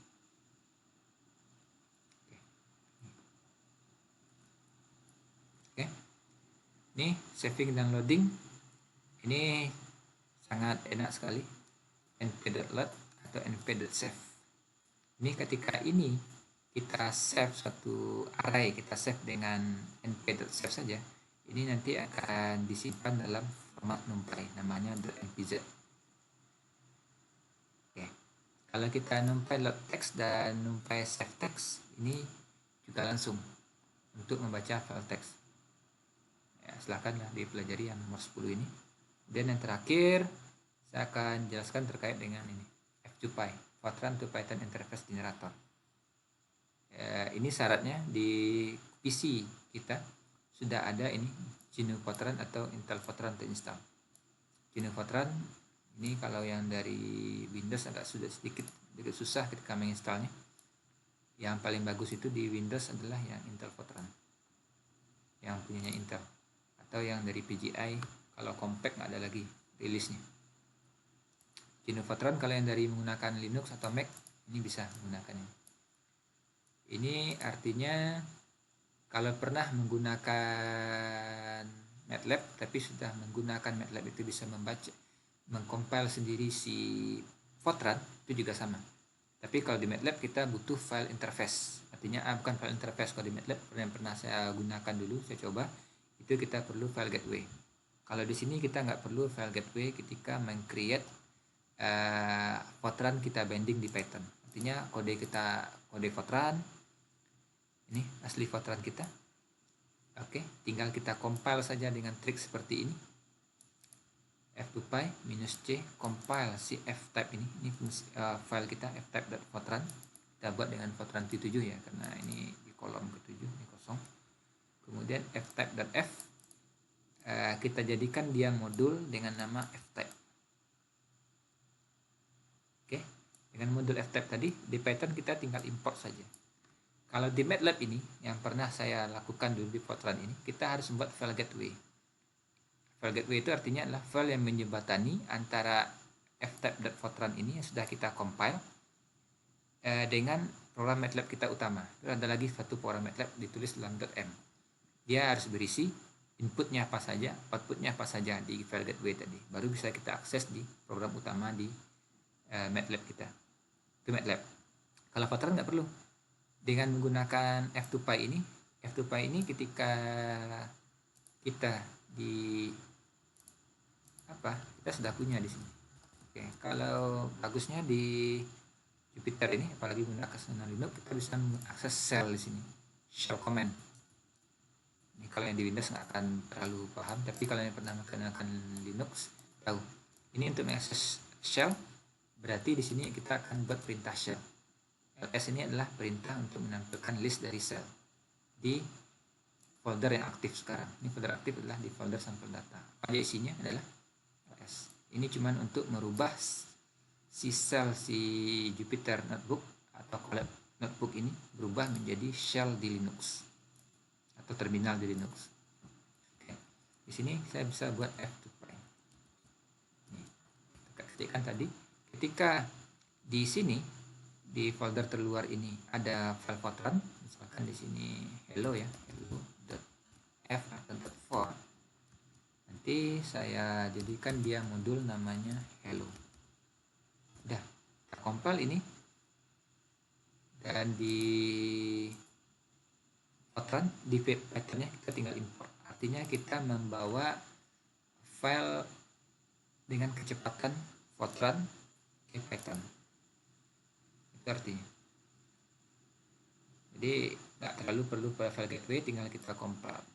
Ini seingat saya nih dulu, mungkin teman-teman Pak Zul waktu Semen Padang ada yang pernah, atau 90 ya saya lupa tuh, yang membuat file DLL Fortran agar bisa diinterface dengan Visual Basic.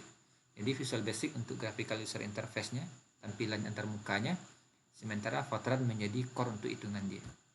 Seingat saya tuh angkatan 90 kalau nggak salah, itu masih senior Pak Zul kalau nggak salah, saya lupa saya, yang masalah proyek pertama Pak Semen Padang tuh kalau nggak salah, seingat saya dalam tugas akhir. Mungkin yang di lab masih bisa baca lah. Gitu. Ini sama kita lakukan ini di sini untuk hal ini. Ya, kalau mau coba silakan, tapi syaratnya di ini kita nggak punya juga. Di Linux, di Windows pun nanti kita gunakan ini minimal compilernya ini sudah punya. Lab dulu punya sih Fortran compiler compact, tapi hanya itu bisa berjalan under XP. Itulah salah satu kenapa saya move ke ke open source, karena di open source, kalau di open source kita bisa berubah versi, disediakan langsung untuk setiap sistem operasi. Kalau di kita harus bayar license per tahun kan untuk update terus program kita agar bisa mengikuti perubahan-perubahan dari sistem operasi. Itu saja sih untuk kesenangan di menggunakan open source. Kalau soal compiler yang paling bagus itu adalah miliknya Intel. Kalau Fortran nanti saingan antara dua, satu PGI Fortran, satu Intel Fortran. Dia ada nanti sisi yang bagusnya. Saya lupa nih, nanti ada perbandingannya nanti mana yang bagus Intel Fortran untuk hal tertentu. Tapi Intel Fortran ini juga tersedia untuk di Windows, Linux, dan di Mac. GNU Fortran ini secara paling banyak dipakai orang di Mac atau pakai orang di Linux yang berbasisnya Unix dan Linux. Kalau di Windows agak susah, mungkin pakai MinGW untuk compiler, tapi itu saya tidak yakin juga bisa lebih banyak kita mengotak-atik itu kalau menggunakan, karena itu adalah bawaan asli Linux. Mungkin sekarang masih tidak masalah kayaknya, karena kan Windows, kalau Windows 10 Anda yang sudah memiliki sudah bisa diupdate ke versi 19.02 atau 20.04, 19.04 atau sampai 20.04 itu masih bisa menggunakan WSL kan, Windows Subsystem Linux. Kita bisa menggunakan semua yang kita gunakan, yang bisa kita pakai Linux tanpa harus menggunakan booting atau dual boot di PC kita. Itu WSL. Itu bisa dipakai nanti. Ada yang mau. Tapi jarang juga kalau kita sudah punya ini dukung, murni ini aja lah. Ini kecuali kalau seandainya masih ada program-program Fortran-nya yang lebih powerful di Python atau fungsi-fungsi library di Python belum punya. Itu bisa kita buatlah dengan F2Py ini. Oke, mungkin itu saja terakhir dari saya. Untuk Matplotlib minggu depan kita akan bahas juga terkait dengan studi kasus ini. Studi kasus ini kita selesaikan setelah Matplotlib itu, dan juga studi kasus nanti di ini P2 P03. Jadi minggu depan kita mulai Matplotlib, kemudian kita selesaikan studi kasus ini, metode bagi dua, bisection dan Newton Raphson, metode open dan metode close, dan metode tertutup dan terbuka. Dan juga kita akan bahas ini nanti studi kasus ini. Nanti kalau ini sudah bisa, silahkan membuat programnya. Kalau ada halangan, kalau ada kendala, silahkan posting aja nanti di WA group apa yang sudah dilakukan, supaya kalau mau tertarik ke Python, ini saya kasih di sini. Ini sudah melingkupi materi dari materi 0, dari materi pertama sampai materi kelima. Cukup lah ini untuk membahas.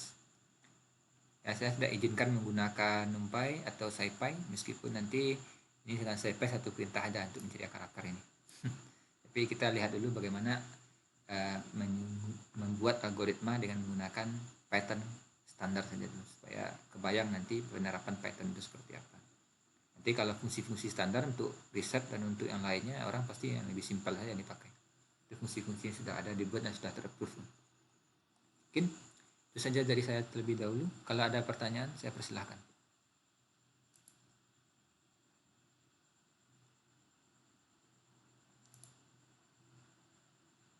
Oke. Jika tidak, saya akhiri dengan belum itu. Ini paling hari Senin baru bisa saya upload ke YouTube. Mungkin tidak ada masalah, karena besok saya ada kompetisi dengan Shopee untuk selama 2 minggu. Ya, buka long run kayaknya. Pasti soalnya lebih sulit ini. Mungkin itu saja dulu. Kalau nggak ada pertanyaan, saya ucapkan terima kasih atas kehadiran Bapak Uda, adik-adik semuanya di sini. Nanti hari Senin insya Allah, mungkin sebelum sore lah, sebelum jam 4 itu sudah saya upload ke YouTube. Dua kan, yang tadi yang Python 3 yang part 3 dan NumPy yang hari ini. Mungkin saya sudahi dulu dengan Assalamualaikum warahmatullahi wabarakatuh.